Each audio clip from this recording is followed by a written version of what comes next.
Talk to me about your fitness and transformation and how you like. I'm just still blown away. Like I don't know how deep you want to get into, going through the divorce. Divorce takes time. It doesn't happen overnight, right? How long did that process take for you? It was a minute, right? So yeah, we were married close to 18 years. Wow. And a lot of people would say that's a success. I still think it is a success. My parents are sitting on close to 50 years, maybe 54 years now. Yeah. So I'm 53, so we know they're at least 55 years. That's right.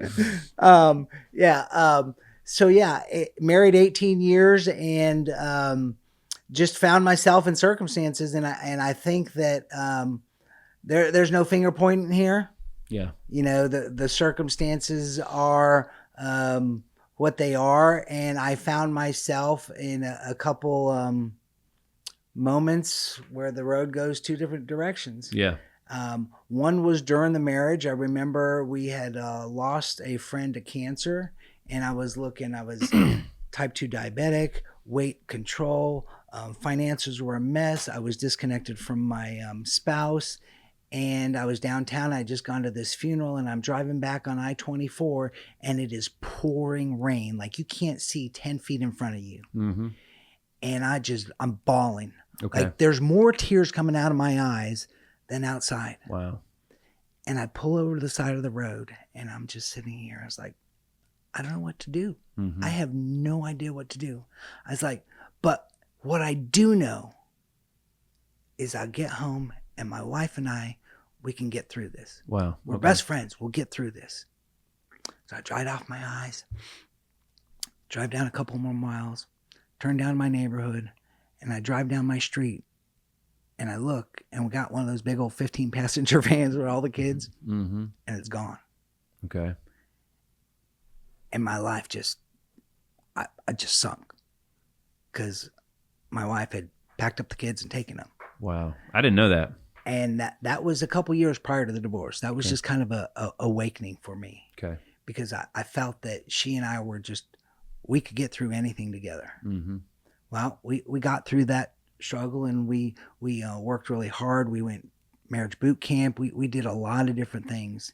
And ultimately, I had the greatest growth through some of my therapy and counseling sessions pre-divorce. Mm. And probably one of the biggest lessons I've learned, that whether you're married, you're not married, whether you're engaged, whether you're courting, whether you're dating, whether you got relationship now, probably the number one thing that I learned out of that whole process was, Matt, you can only control what's in your yard. And for so long, I was a husband trying to figure out everyone else's yard. Yeah, yeah. And while I was worried about her yard and their yard and your yard and your yard, guess what was going on in my yard? Weeds. Yeah. Diabetes. I was smoking. I was just a complete mess. Got it. So is this when you were your heaviest too? I was in my heaviest at that time frame. And you're diabetic?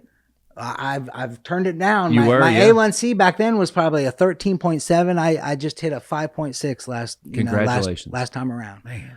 Off all medications. It's just been, game changer. So you can do it. Yeah, you can. The second thing that happened was actually a doctor came along. My endocrinologist came along, and he was a friend and a doctor. And this was around COVID time. He looked at me, and I think we were already divorced at this point.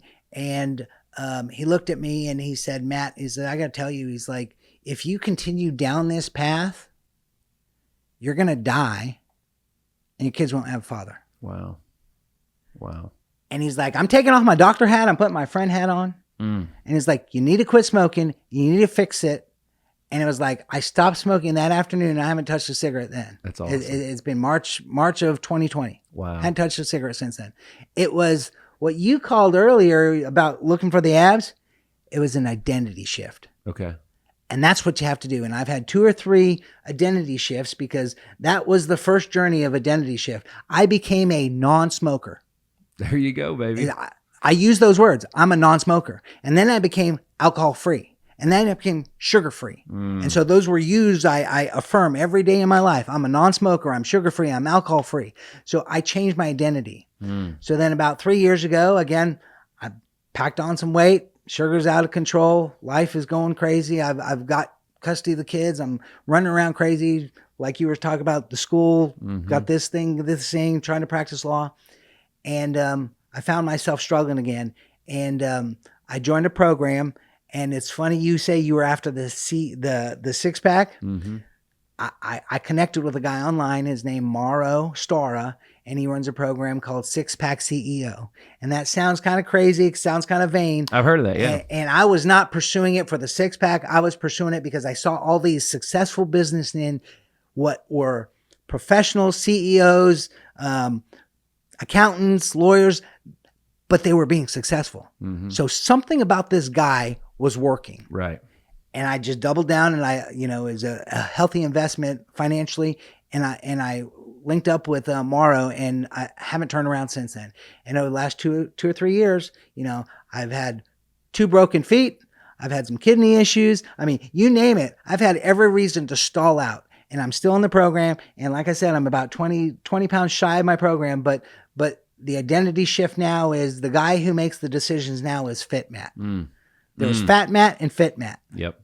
And Fit Matt now makes the decision. So when my kids are walking by a Krispy Kreme, I don't even think about it, because why? Who's making decisions right now? That's Fit right. Matt is making the decisions, not Fat Matt. That's right. So it's that identity shift that I think that I learned. That's who's making the decisions now for me. Thanks for tuning in. Like and subscribe for more, and visit nickhyder.com.